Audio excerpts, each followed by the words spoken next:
ఒక వేణుగోపాల్ రెడ్డి గారు ఇప్పుడు ఆయన మిడ్జిల్ జెడ్పీటీసీగా గెలిచి 20 సంవత్సరాల్లో అంటే ఆయన చాలాసార్లు అంటే మీరు కూడా ఉన్నారు, అప్పుడు మీడియాలోనే ఉన్నారు. సో ఆయన చెప్పేవాడు ఒక సంవత్సరం ముందు అంటే 2023 ఎన్నికల ముందు నుంచి ఒక సంవత్సరం ముందు నుంచి కాబోయే సీఎం నేనే అని చెప్పి అంత ధైర్యంగా చెప్పడం అయితే మనం చూసాం చాలా చిట్చాట్లో. సో నిజంగా అంత ధైర్యం రావడానికి అంటే ఆయన ఒక్కో మెట్టు వస్తున్నాడు. మీరు అన్నట్టు జెడ్పీటీసీ అయినాక 1 ఇయర్లోనే ఆయన ఎమ్మెల్సీ అయ్యాడు. ఆ తర్వాత ఆయన ఎమ్మెల్యే అయ్యాడు, కొడంగల్ ఎమ్మెల్యే అయ్యాడు. దాంట్లో ఒకసారి ఓటమి 2018లో. సో అది కొంత తెలంగాణ భావజాలం ఎక్కువ ఉండే అప్పుడు ప్రత్యేక రాష్ట్రం. సో పట్నం ప్రత్యేక రాష్ట్రం కదా అప్పుడున్న 2018లో కేసీఆర్ గారు ఎట్టి పరిస్థితుల్లో అసెంబ్లీకి రానియకూడదు, ఏదైనా చేయాలి, దౌర్జన్యం అనేది చేయాలి, ఎట్లయినా చేయాలనేది కొడంగల్లో జరిగిన సంఘటన మనం చూసాం కదా, ఎన్నికలకు ముందు జరిగిన సంఘటన. సో కాబట్టి ఈయన ఎట్టి పరిస్థితుల్లో ఓడించాలి, ఈయన నాకు భవిష్యత్తులో థ్రెట్, ఈయన ఉంటే రాజకీయాలు నాకు చాలా ఇబ్బంది అవుతుంది, సో నాకు అనేక ఇబ్బందులు ఎదురవుతాయని చెప్పి సప్రెస్ చేసే ప్రయత్నం చేసి ఓడించే ప్రయత్నం చేసి రకరకాలుగా ఇక అప్పుడు జరిగిన దుర్మార్గం అంతా మనం చూసినాం. సో ఆయన చేసే ప్రయత్నం ఆయన చేసింది, కానీ ఓడిపోయినంత మాత్రం రాజకీయాలు మొత్తం అయిపోయినట్టు కాదు కదా.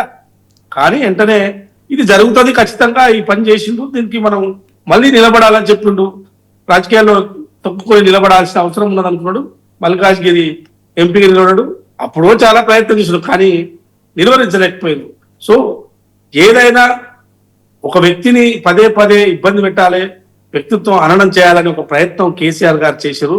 చేసినా కానీ ఎక్కడ కూడా బెదరకుండా ఇవాళ ముందుకు కొనసాగింది కాబట్టే, ముందుకు నడిచిండు కాబట్టే ఇవాళ రేవంత్ అన్న ముఖ్యమంత్రి కాగలిగిండు.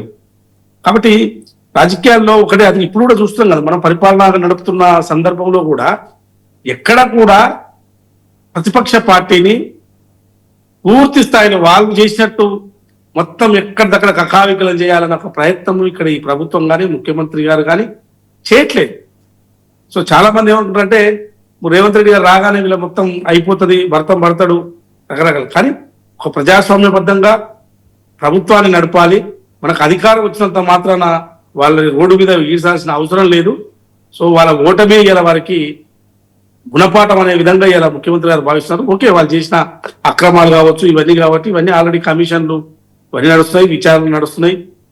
ఇవన్నీ యథావిధిగా చట్ట ప్రకారం మనం వాళ్ళని శిక్షించాలి తప్ప వ్యక్తిగా మనం ఏదో కక్ష సాధింపు చర్యగా చేస్తే సో ప్రజాస్వామ్యంలో ప్రజలు ఒప్పుకోరన్న విషయము రేవంత్ రెడ్డి గారు దాన్ని గుర్తించారు. కాబట్టి ఇవాళ ఒక డెమోక్రటిక్ గా ప్రజాపాలన నడిపిస్తున్నారు.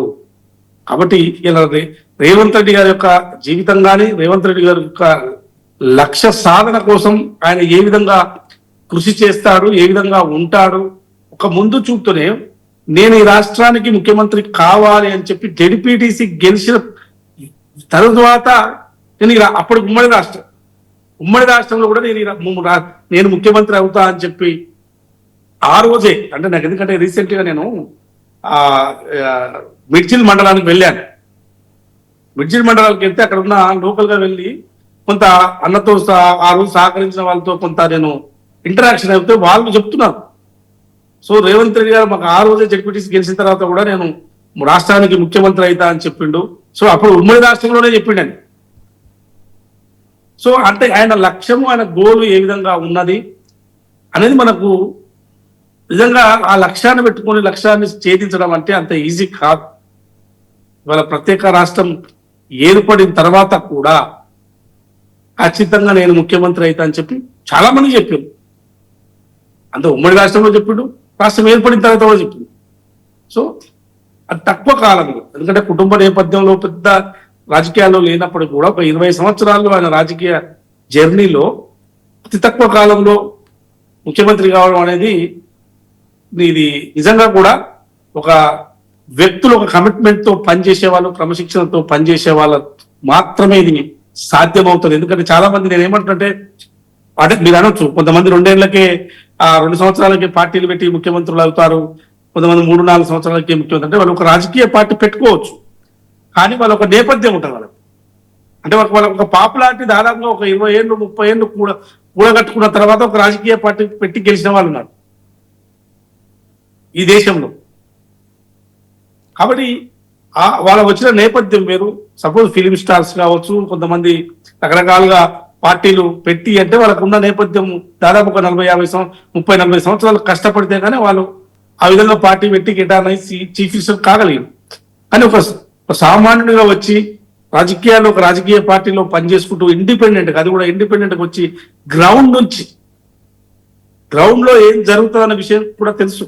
అంటే స్థానిక సంస్థలో ఎన్నికల్లో పోటీ చేసిన వాళ్ళకు ఖచ్చితంగా కార్యకర్తలు ఎలా ఉంటారు, కార్యకర్తలు ఏ విధంగా రాజకీయ పార్టీలు నడుపుతారు కింద అనేది పూర్తి స్థాయిలో గ్రౌండ్ నుంచి వచ్చిన నాయకునికి అన్ని అంశాలు తెలుస్తుంటాయి. ఇవాళ ముఖ్యమంత్రి స్థాయికి వచ్చినట్టే కింద గ్రౌండ్ లో కార్యకర్తలు ఏమనుకుంటున్నారు, కార్యకర్తలకు మనం ఎట్లా ఉండాలి అనే అంశం కూడా ఇలా ముఖ్యమంత్రి గారికి తెలుసు.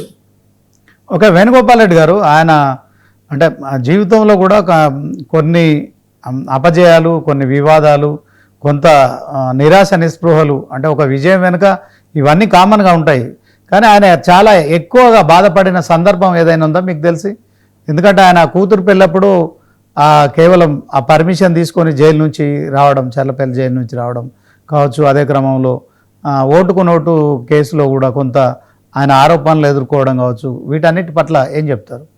ఇప్పుడు నేనేమంటే ఆ కేసుకు సంబంధించి ఒకటి, ఆ రోజు కేసీఆర్ గారు చేసిన అంటే ఒక ప్రజాస్వామ్యాన్ని అపహాస్యం చేసే విధంగా అందరి ఎమ్మెల్యేలను కొనుగోలు చేసిన ప్రయత్నం జరిగింది.